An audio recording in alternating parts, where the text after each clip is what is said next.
आपण पाहत आहात लोकप्रवाह न्यूज 24 तास प्रत्येक घडामोडीवर लोकप्रवाहाची नजर।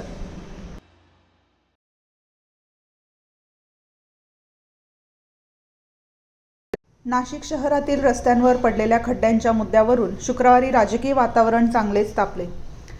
महाराष्ट्र नवनिर्माण सेनेच्या पदाधिकारी आणि कार्यकर्त्यांनी महापालिकेत धडक देत सार्वजनिक बांधकाम विभागातील अधिकाऱ्यांना घेराव घातला आणि जोरदार घोषणाबाजी करत निषेध व्यक्त केला।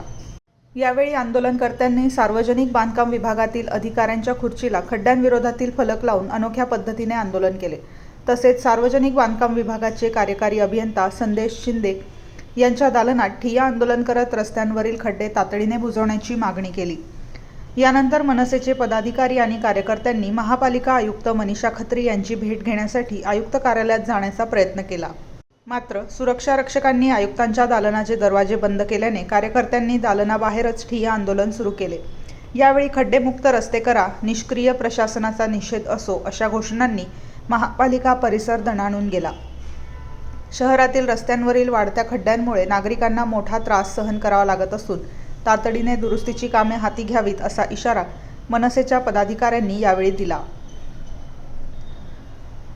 लोकप्रवाह न्यूज 24 ताससाठी ब्युरो चीफ मोहसिन पठाण।